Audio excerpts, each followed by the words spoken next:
What's up, guys? Today on the podcast, we've got MikeRiott, many different names. He submitted the deck list last week that we looked at, and we're going to talk about it and kind of talk about him as a player. Mike, you got anything to introduce yourself with? What's going on, guys? I'm Mike. I play weekly at Endangered Hobbies in Natick, Mass. So if anyone's in the area, feel free to drop by. Yeah. So if anybody else, if you guys want to be interviewed on the podcast, just go to cataclysmicgamers.com and scroll down here and submit your deck list, and we'll check it out. We can get you guys on and talk about your deck. So first, I want to ask you a couple questions about your experience and stuff with the TCG. Yeah. So what's your history with the Digimon TCG? So I started playing about a year and a half ago, right around when BT9 was coming out, and it was kind of impossible to get any BT9 stuff, so I bought all the leftover BT8 stuff. All right, yeah, that Uh, was definitely a tough time to get in. yeah. So I've been playing since about August of 22. Um, Started playing with Imperial and Armor Rush. Those were my first two decks, and then I kind of branched off from there. All right. Um, so before you started Digimon, did you play any other TCGs? Uh, yeah, I played Yu-Gi-Oh and Pokemon way back when, but it was about a 10-year gap in between. Okay. So what about the Digimon in general? Was you always a big fan of Digimon? Yeah, I watched it growing up. Played a bunch of the games as they were coming out. Mostly the stuff on like the DS. All right. So were you hyped for the Not Fang and Not Fang deck that came out? Yeah, I actually still haven't built that because one of my friends wanted to build it, and I said, "Hey, I'd rather, have a good time with my friends. I'll trade them my stuff so that they can build it, and I'll just get to it later." Nice. All right. So TCGs, you said you played Yu-Gi-Oh and Pokemon. Do you have a certain play style that you tend to gravitate towards? I kind of bounce around. I definitely want to say more aggro, because Yu-Gi-Oh, I didn't really play any good archetypes or anything like that. I just went basic dragon support because that was, I don't know, 2011 when I was playing. That's about when I was playing too. I was playing the Fire Fists, and Yeah. I played a lot of Mystic Popper, Yeah, so I was Chaos doing Popper. that. I don't remember what I played for Pokemon. I mostly just played a lot on the Sim. Oh yeah, on the mobile. Well, and now it's mobile. It wasn't Yeah, mobile for forever. It's pretty good. I like the fact that they had the cards, the packs into the cards with the code cards. yeah. I see Tiny has joined us. Yep. What's up, Hello Tiny? there. What's going on? How's it going? Good, you? Pretty good. Pretty good. So we've got your Omni Bullshit Go deck. What other kind of decks are you playing right now? So I'm a little insane. I will bring about 20 decks to locals every week, just in case, somebody new shows up or somebody wants to try something else. What do I got?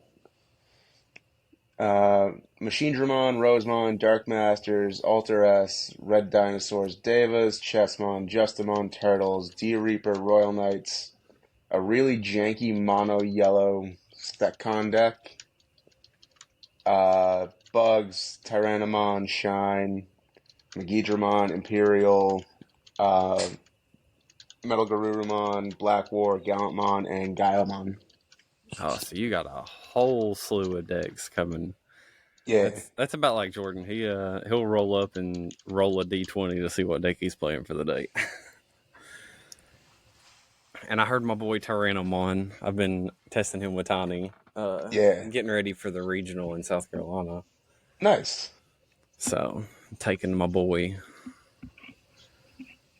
So is there a certain color that you feel like you lean towards when you do play certain stuff, or do you just kind of whatever you're feeling for the day? I'd like to say I bounce around. Just looking at the list I have in front of me, I definitely lean more red.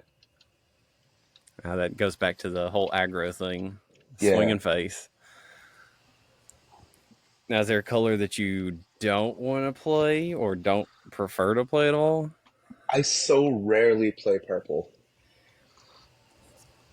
It's kind of one of those colors that you kind of have to enjoy the trash play style. Yeah, Like you have to really want to dive into that, and it expands your hand into the trash, but also kind of it gets really complicated sometimes. yeah. There's a lot of effects going off at the same time involving the exact same thing. A little too much mental capacity for that time of day. Right? Yeah. Whenever you're playing, you kind of want to chill out. You don't want to, you know, be Einstein while you're playing. Yeah. All right. So let's jump into this deck. What we kind of looked over it last week, and I jacked up the Mimi, but we got it all fixed up. Now it's looking better. Uh, just give us kind of a rundown of the deck. So I forget where I had seen it from. I had seen, kind of a similar idea where it was a regular Secon deck that someone had decided to throw the Izzy and Joe in. And I said, you know, what if I started adding black into it? There weren't a whole lot of cards that crossed over. So I decided, I'll cut out the level 4s entirely. I can always have the Salamon and Raising, so I have the Yellow Source doing whatever. I kind of don't care about memory with this deck, because it's so easy for me to either recover whatever damage you do, or gain whatever memory back at the start of my turn. So I'm okay with hard dropping the 2 Magna Angemons, the Wisemon, even something like Shadow Seraphi.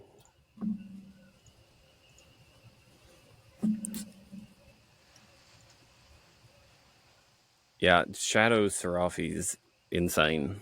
Yeah, When I was playing against Wholehearted at the locals tournament, the winning case tournament, it's just so oppressive whenever you're trying to swing in. yeah, and a lot of times I end up giving it blockers thanks to the Wisemon anyways. So even if you have multiple things on board, you're not getting past it. Yeah, you're just gonna stop it either way. I was wondering about the Wisemon, so it's mostly for the blocker effect. Blocker and Searcher, because Okay. that was really the only way I could kind of dig around and find the Baihu or the Alter B. Okay. That makes sense. I was thinking, whenever I was looking at the list at first, I was thinking the Mamimon that plays a tamer, but I don't. It's not color specific, but it would be really good for getting the tamers out and then just stacking the top of your deck for your next recovery play. Yeah, I had thought about that. This has gone through so many different deck lists at this point. Oh yeah, in the past 2 weeks, I've reconstructed Tyrannomon over and over, so I know how that goes. Just kind of filling out what's good because you're figuring it out as you go. Exactly. And then, someone at locals throws in a tech that you weren't expecting, and it's like, oh, now I got to consider that. Yep, Do I exactly. is it worth taking out whatever piece to counter that, or can I just try and find a different way? Right. So I got a question. Yeah, go for it. So Go for it. How often do you get a big stack that you can fully pop off Alter B with? Fairly decent with this one, especially now that we have the mulligan rule. Because as long as I don't see a Zwart defeat in my opening hand, I'm pretty confident about being able to get the Alter B on board. Because you're putting so much stuff into your security, you're throwing them Exactly. Zwarts in there. I know the Zwart's going to be stalks right now because of the new Omnimon list that won this past weekend. Yeah. So speaking of that, let me go pop over to Eggman's page and we'll check out that event this past weekend. I don't need all these ads. I wasn't even sure if he had them posted up yet. This isn't it. I guess he doesn't have that list up yet. We'll look at the Mana Vortex March regionals though. Oh, Mirage won. I don't think I'd seen this one. So we got Mirage taking first place. I actually saw a post in the Digimon TCG group about it today. About the Mirage being a sleeper. I mean, it makes sense. It was one of the best decks to not get hit. Yeah. But you haven't really seen much of it. And I'm not sure what... I don't know enough about it to know exactly what would counter it in the current meta to cause it any kind of problems. Anti-bounce. Well, that's true. That's the only thing I could really think of.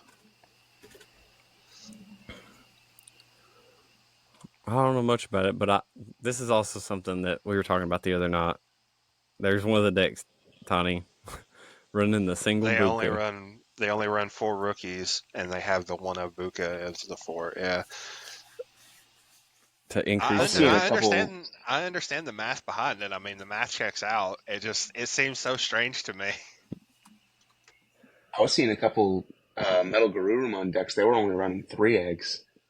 That's getting dicey. That's bold. But, I mean, if you really want that Buka play, you're going to roll with it.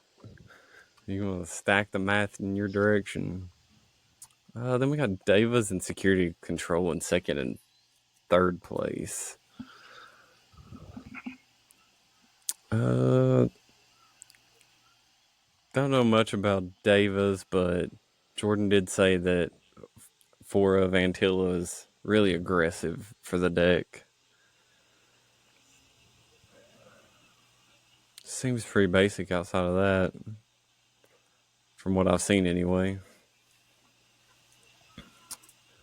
And then third place Security Control, which we're definitely going to be seeing a lot more of with it winning Worlds. The Gallantmon in the Security Control. I like it. Oh, yeah. I really like the Avenge Kit I expect, because Avenge Kit gets your options back. But the Gallantmon I did not expect. I like seeing the Gallantmon just because it's a good late game deal with it. It's a hybrid for game kind of scenario, but with a level 6. Yeah.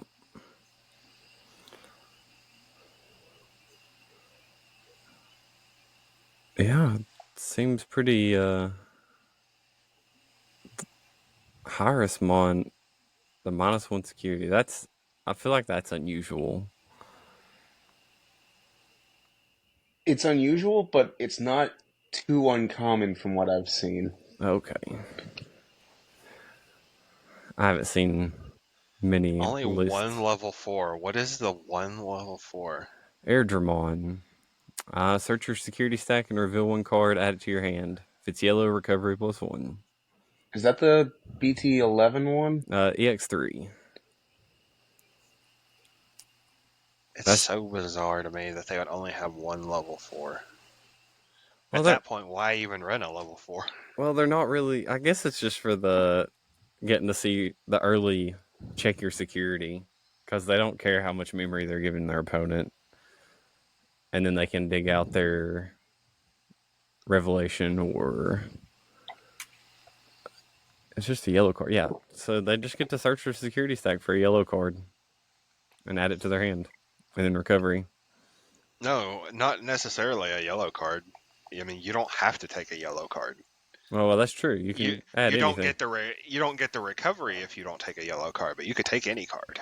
Yeah, just a good little security search. I dig it. So what's the Lament of Friendship? Because I don't... Return one Digimon card from your trash to your hand. You don't have Garurumon, so you're just digging trash for a card. I could see where that's a nice little play. Because it's not limited like Call of Darkness. You can get any card back.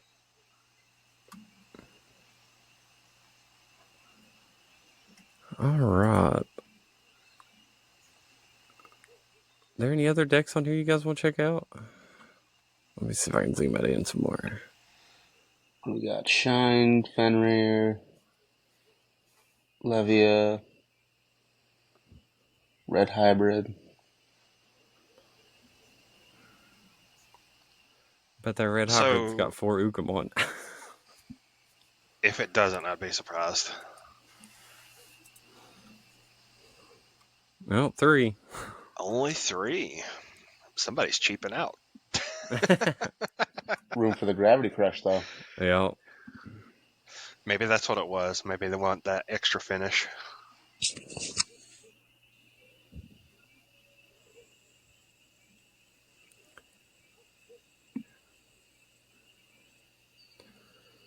Alright, let's see.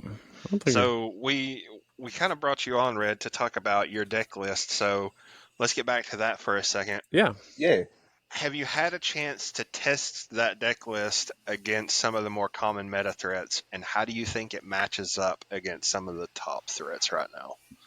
So, I know I don't have a great matchup into Bloom, because that is by far my hardest game every week.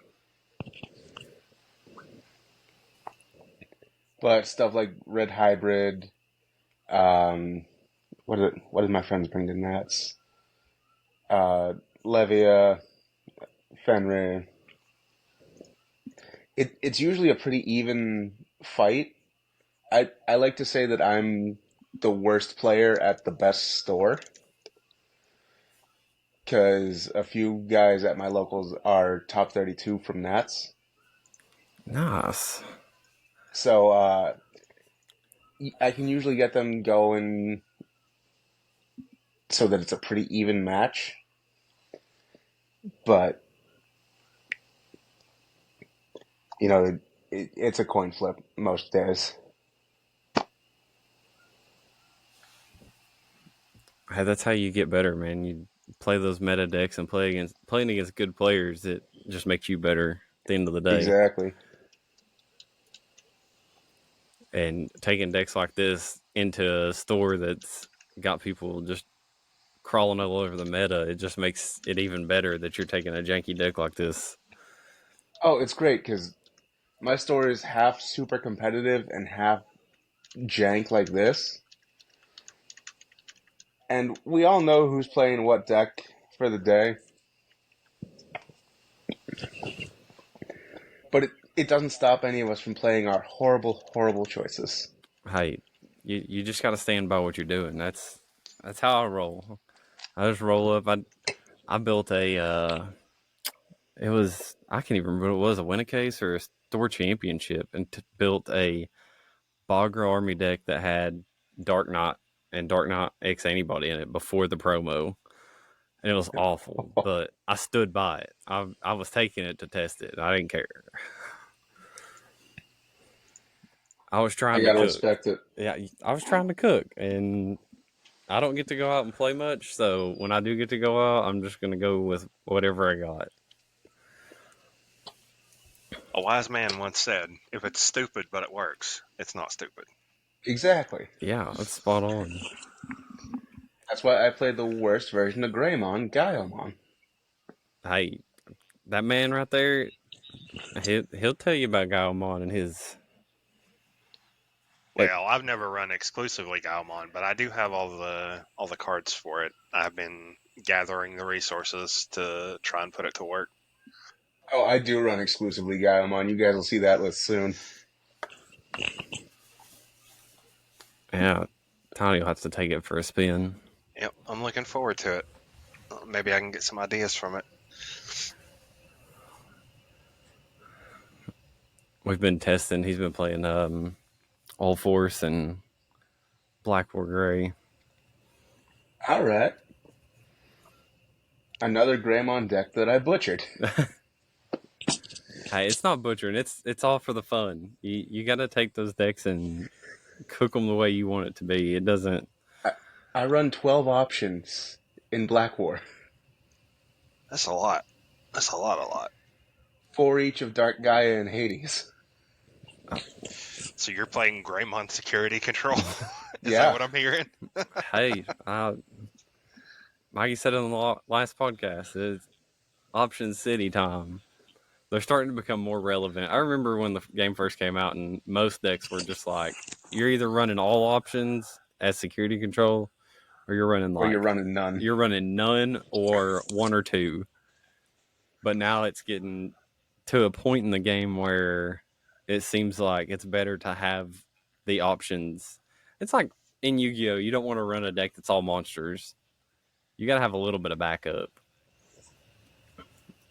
But back when it was before those times, you had Rookie Rush everywhere, Bushiagu. Rookie Rush, Mega Zoo. Yep. So at this point in the game, we're in the BT15 meta. We still got, I think, a month or two left in it. Yeah, about 2 months. The last week of May is when 16 comes out. Yeah. So how do you feel about the TCG in general? Do you feel like it's going in the right direction, or where do you stand on that? I'm going to have to hold off another set or two just to see where the new directors are taking us. Like, I've seen all the leaks for BT17 and all that, and I definitely like where it's going. I just hope they can continue that momentum. Yeah, I feel like after that director swap, it kind of changed everything. I haven't looked a whole lot ahead, but you can definitely see there's more thought being put into stuff. Apocalypse was a boo-boo, but... Yeah, it was a pretty hard course correct. But I feel like they're on the right way. So are you excited for the next year's convergence of everything? Oh, absolutely. I'm tired of, kind of looking at the Japanese meta to see what we should play. I like being able to come up with stuff on our own. Right. That's what I was telling CK on the podcast with him. It's definitely whenever everybody's on the same playing field and you're not looking ahead and seeing what they're doing and making adjustments for your area, it's a janky deck player's dream. Because you're already sitting there cooking all this other stuff up. So whenever they start throwing new cards in, you're the first person that's like, "Hey, this goes together." Exactly. You aren't concerned of, hey, this deck should be built this way. You're more concerned of, oh, hey, that person threw in this real cool tech. Let me try that out. Right.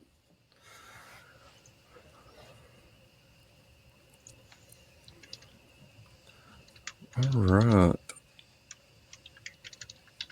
Tony, you got any other questions for Mike before we pop off of here?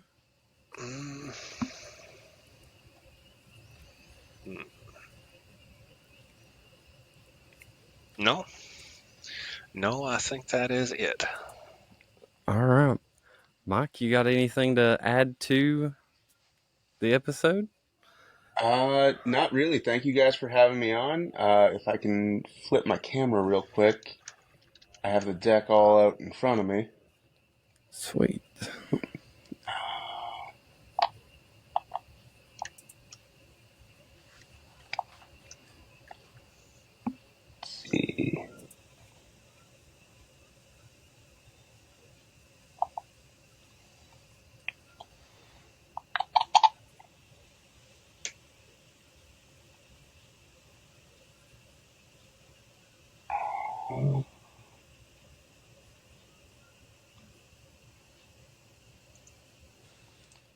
Nope. All right. I'm just gonna flip the phone then. That works too. Look at all that shiny cardboard. I love me some shiny cardboard. I think my favorite thing that I did with this is I have each different art for Zwart Defeat. That's what's up.